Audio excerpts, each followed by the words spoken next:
For nearly 3 decades, ProviNET Solutions has been providing solutions you can trust. Hey everyone, thanks for joining us on our webinar to explore Office 365 and whether or not it's a good fit for your organization. Sit back, relax, and we'll get started in just a moment. Thank you, Matt. My name is Frank Mazuka, and I am the marketing specialist here at ProviNET Solutions. We'll get back to Matt in just a moment here. If you have any questions today during our webinar, please feel free to submit them via the questions icon, and Matt will make sure to answer them as soon as the webinar concludes. I would like to give a brief snapshot of ProviNET Solutions. ProviNET can provide the resources and services you need to succeed.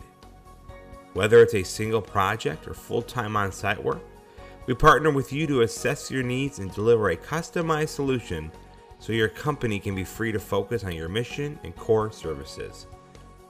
For more on ProviNET, make sure you visit us at www.provinet.com. Thank you again for joining us today. Now back to Matt. Thanks again for joining us today. We can't wait to dive into this topic of Office 365. We know many of our customers are wrestling with whether or not to make the leap to Office 365 or not, so we wanted to dive into this topic together. My name is Matt Anema, and I'm a senior systems engineer here at ProviNET. I've been working professionally in IT for about 15 years, and most recently have helped several organizations of all sizes plan for, migrate to, and support instances of Office 365. So let's dive in and start with the question, what is Office 365? Well, Office 365 is cloud-hosted services from Microsoft for email, file storage, collaboration, communication, and productivity. For years, Microsoft has offered many of these solutions independently as self-hosted solutions. Email was Exchange, file servers existed to host files, collaboration was through Lync, and communication and productivity were through SharePoint and Microsoft Office apps. Microsoft had a vision for bringing all of these traditionally separate, self-hosted tools together into a unified platform, which they call Office 365. Email is accomplished through Microsoft Exchange Online. It works very similar to the way that Exchange on-premise works, except it's all web-based and hosted. It has all of the same features that traditional Exchange 2013 or 2016 has. Microsoft OneDrive is a file storage solution. This application works much the same as Dropbox, Box, or Google Drive works. Cloud-hosted file storage for individuals or groups. Recently, Microsoft introduced Microsoft Teams, which is a collaboration tool for organizations to come together and communicate, share files, video conference, and exchange ideas. Teams is a competitor to Slack, which is another collaboration tool that has grown in popularity in recent years. Finally, Microsoft has developed online versions of its popular SharePoint tool and Microsoft Productivity Suite, Microsoft Office. Applications like Word, Excel, and PowerPoint are now available as web-based applications. So why would an organization want to transition to Office 365? Apart from the obvious change in cost models, there are some significant differences. Many of those differences are advantages for organizations, as Microsoft has tried to really provide a great deal of value in their Office 365 solutions. Perhaps one of the greatest values in the fact that Office 365 is totally cloud-hosted. There are no more servers to purchase, replace, administer, backup, or maintain. Microsoft has invested significant resources into its worldwide data centers to host Office 365, and it has built in incredible redundancies to ensure that Office 365 remains available and accessible all of the time. With less servers on-premise, there are far fewer responsibilities for system administrators. The need to manage, maintain, and administer servers hosting files, Exchange, SharePoint, or Lync is greatly diminished. Furthermore, there are some security advantages to having Office 365 in the cloud. Without those on-premise servers, there's no need for firewall ports to be opened for mail flow, and there may no longer be a need for organizations to have static IP addresses. Microsoft is committed to ensuring that Office 365 customers regularly get the latest and greatest updates and versions of the applications. For example, right now, all Office 365 customers with plans allowing them to have installed copies of Office get Office 2016. When the next version of Office comes out later this year, each Office 365 customer will get updated to the new version of Office without any additional expense. This helps organizations maintain continuity across versions of Office and the many capabilities that those programs have. For small businesses and small non-for-profit organizations, which Microsoft measures by total number of users, fewer than 300, there are really two plan options. The Essentials plan bundles Exchange Online along with Skype for Business, Teams, SharePoint, and OneDrive. There are no online or installable versions of Office with this plan, but it may be a great fit for organizations who have already invested in the Office suite. The premium plans for business and small nonprofit organizations includes the same bundles as the Essentials plans, but also includes both online and installable versions of the Office Productivity Suite. Users who have the premium plan licensed to their account can install Office on up to 5 workstations, PC or Mac, 5 tablet devices, and 5 smartphones. The Essentials plan starts at $5 per user per month for businesses and is donated by Microsoft for nonprofit organizations. The premium plan is $12.50 per user per month for businesses and just $3 per user per month for nonprofit organizations. Looking at our enterprise plans, they're bundled a little bit differently than these small business plans. Enterprise and large nonprofit organizations can choose between the E1, E3, or E5 plans. E1 bundles all of the online services, Exchange, OneDrive, SharePoint, Skype, and Teams, along with online versions of Office applications. These online applications or versions are very full-featured and are a good fit for many organizations.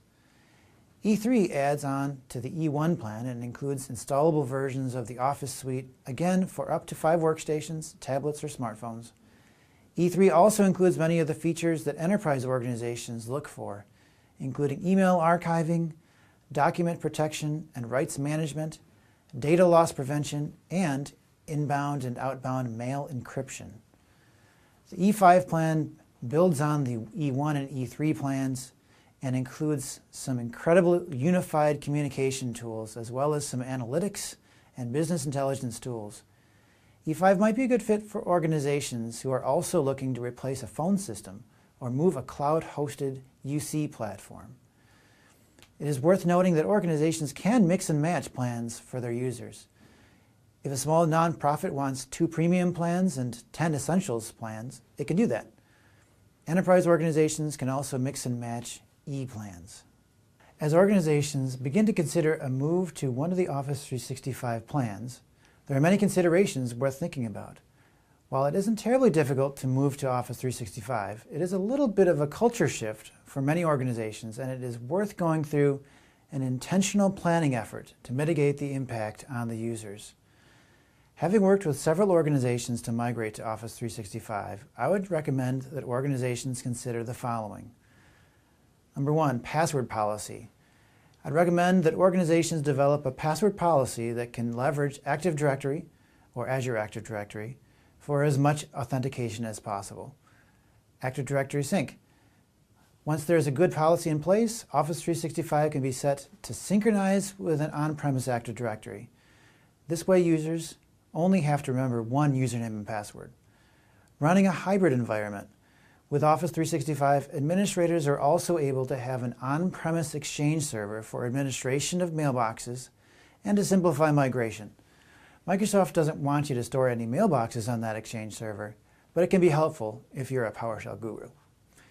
Staging mailboxes. If your organization has a lot of mailboxes or very large mailboxes, you will want to consider staging the mailboxes to be pushed up to Office 365. This can be done in advance of the migration with a scheduled sync just prior to cutting over to Office 365. Mail filtering.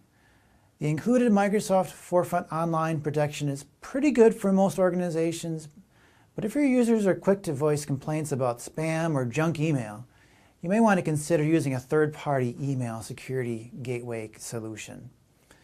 Training for end users. There are some incredible deployment guides available from Microsoft to help users get familiar with the features and capabilities of Office 365. Depending on what tools within Office 365 your organization is taking advantage of, you may want to consider some user training efforts for the end users so that they feel empowered to leverage the capabilities. Office deployment. If you're using one of the Office 365 plans that has installable Office applications included, you will want to consider how these applications get pushed out to user endpoints. We have recommended that organizations use group policy to automate the install on Windows endpoints or some sort of mobile device management solution to push to mobile endpoints. Sources of the migration. If your organization uses Microsoft Exchange today, you're in luck. There's a really streamlined migration path for Exchange customers. If your organization is using Gmail or some other POP IMAP service for email today, you may want to consider some professional help to gather the email boxes and move them to Office 365. Once you've migrated to Office 365, you may think it's time to kick your feet up on your desk and sip on a cup of coffee. But there's still some work to be done. Many organizations forget that there are some important things to consider after migrating to Office 365. Again, the experience that ProviNET has in assisting customers through these migrations, we've helped organizations think through strategies for things like backups, additional user training, user provisioning and deprovisioning, and properly decommissioning on-premise servers. Backups. While Microsoft has some really robust redundancies built into their hosting of Office 365, they don't actually back up your data the way you want to have your data backed up. If you need to restore an accidentally deleted email or a folder that was deleted unintentionally, you will want to have some sort of third-party backup solution to back up your instances of Office 365. ProviNET has some solutions for helping customers with this and making this backup process hassle-free and simplified. Training. Even after migration, some users may require some documentation or additional training to really feel comfortable using some of the features of Office 365. Consider having some expert resources on hand who can offer on-demand support or training after go live. User provisioning and deprovisioning. One aspect you may not have considered is how to create new users in Office 365. You'll need to have a license available for them. Also, when a user leaves your organization, you'll need to have them deleted. The Office 365 admin portal is very user-friendly in setting this up. Exchange server decommissioning. After migrating to Office 365, you want to make sure the final step of decommissioning your on-premise Exchange server or servers. Since these servers are integrated with your Active Directory, you don't want to forget to take care of this important step. Well, that about wraps up our time together exploring Office 365. I sincerely hope that you've been able to consider whether or not Office 365 is the right fit for your organization. If you feel that your organization might benefit from Office 365, please don't hesitate to contact me for some planning resources and assistance. At this time, I'd like to open up the phone lines for anyone who may have questions about Office 365 or an Office 365 deployment. We'll take your questions now. If we currently have Office 2010, are we able to use Exchange Online with Outlook 2010, or would we need to upgrade to Office 2016 through Office 365? Your MX record is one of the biggies because that's called the mail exchanger record. So obviously, you're going to direct all your email. You're going to change that from your on-premise or to wherever it's going to Office 365 records. But you'll also need to have access to changing your CNAME records and A records. So yeah, definitely there's a wizard within the migration for the domains within Office 365 admin portal to make those changes, and it'll tell you exactly what records they're supposed to be changed to. And it'll actually test it and say, okay, you're good to go. You'll have green check boxes. Say, yes, you are fully migrated. All your records are correct. Yeah, that's very, very important to make sure you have those. You have a plan for how to make those changes before you start. Okay, so we're going to actually ask the first two questions again. Small difficulties there. For Office licensing, is it okay to have 5 copies of Office per user workstation? Yeah, you get 5 copies of Microsoft Office as long as you get that license for the Office Pro Plus. It's not included in all plans, but the higher end plans, you do get 5 copies of the desktop app, which is 5 copies of Office for a Windows PC or a Mac PC. Then you also get 5 copies for a mobile device, such as a smartphone, which is actually Office apps for the smartphone. And then you get 5 copies for a tablet too. So you actually get all those different copies as long as you have that Pro Plus license. Yes, that's correct. So Great. And then the second question, if we currently have Office 2010, are we able to use Exchange Online with Outlook 2010, or would we need to upgrade to Office 2016 through Office 365? Great question. You definitely need to upgrade from Office 2010. Outlook 2010 is not fully compatible with Office 365. You'll need to have at least Office and Outlook 2013 to be fully compatible with Office 365, or Office 2016, or of course later on this year Office 2019 will be released. So you definitely need to have at least Office 2013 in order to be fully compatible with Office 365. There's some things you won't be able to get to. It's definitely a good idea to get those upgraded before you start this process, or get the Pro license where you get Office apps installed. That's absolutely a good idea. Great. Thank you very much, Matt. I'm going to see if we have any more questions.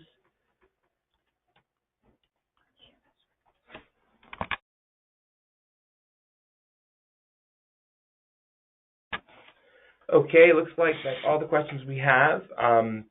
This does conclude our webinar. I want to thank Matt for answering and conducting the webinar today. Great job, Matt.